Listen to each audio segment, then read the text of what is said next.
In the waning days of the Manhattan Project, a hush fell over the Los Alamos laboratory. The world had yet to reckon with the apocalyptic potential unleashed on Hiroshima and Nagasaki. But within the high walls of this scientific haven, the reverberations of their own creation still pulsed. There, an innocuous-looking sphere of plutonium rested, a dense metallic core, its smooth surface hinting at secrets only a select few understood. They called it Rufus.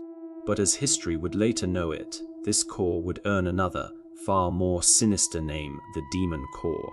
On a chilly morning in the early spring of 1946, physicist Louis Slotin strolled through the sterile corridors, his fingers brushing the cool metal of his notebook. Slotin had a devilish curiosity, one that led him to conduct dangerous experiments, always hovering at the razor's edge between scientific breakthrough and oblivion. Within the core, there were unimaginable forces, compressed beyond comprehension. Theoretically, Slotin knew, if manipulated carefully, it could breach a new frontier of energy output. But the line between carefully and catastrophe was maddeningly thin. That day, he was preparing to perform a criticality test. The concept was simple. By bringing two hemispheres of the core close together, Slotin could monitor the chain reaction as it approached the brink of critical mass.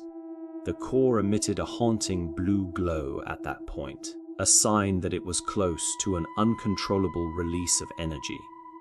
It was known as tickling the dragon's tail. Slotin, for his part, was one of the few scientists who dared to provoke such a deadly force. As he prepped the experiment, he was joined by a group of eager young scientists, some peering over his shoulder, notebooks in hand, others simply watching with a mixture of awe and unease. It was Slotin's show, after all. His reputation was almost mythical, having earned a reputation for flirtation with danger.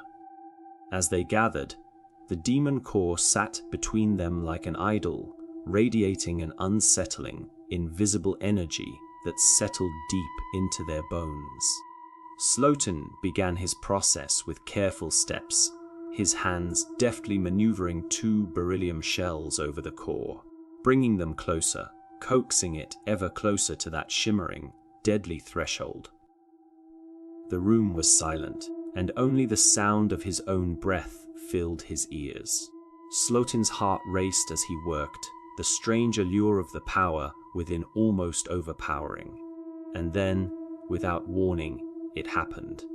Slotin's left hand slipped, ever so slightly. He froze, and for a heartbeat, the room was suspended in quiet terror.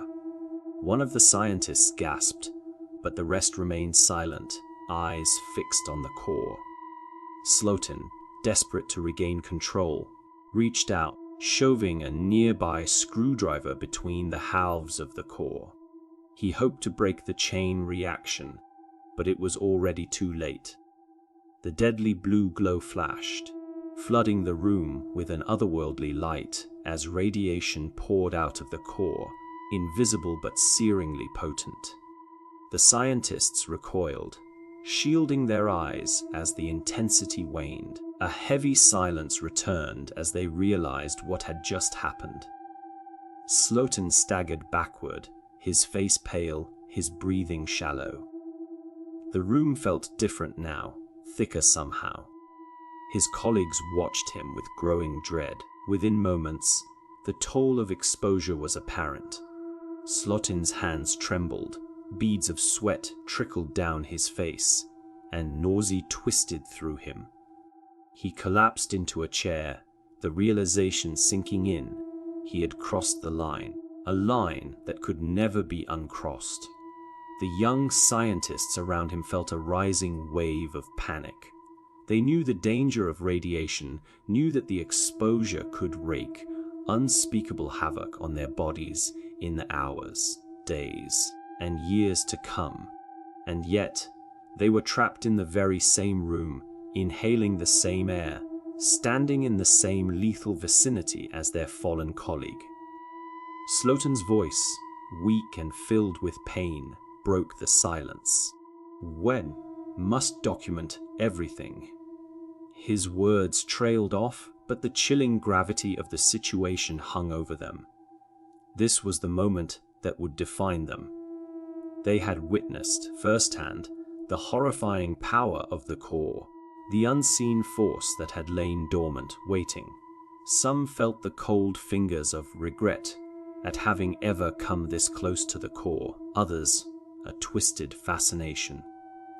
But as Slotin's symptoms worsened, the veil of fascination was lifted, replaced by stark, primal fear.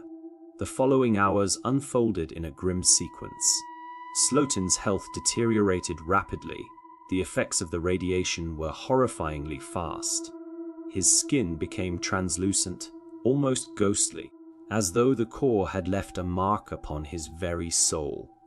His colleagues watched, helpless and horrified, as the life drained from him, his final hours punctuated by groans of pain and fevered mutterings about the dangers they had unleashed. By the end of the day, Slotin lay still, a victim of his own hubris and an unyielding curiosity. Those who had been present were haunted, their minds scarred by the knowledge of what they had seen and felt. The core, that simple sphere of metal, remained in its place, its glow diminished, but forever etched into their memories. From that day forward, they never spoke of it as Rufus. It had taken on a new identity, a new name forged in terror and tragedy. It was the demon core now, a reminder of the mortal cost of knowledge, a symbol of power that defied understanding and begged no forgiveness. As the world turned, this incident was almost lost to time, swallowed by other breakthroughs, other tragedies.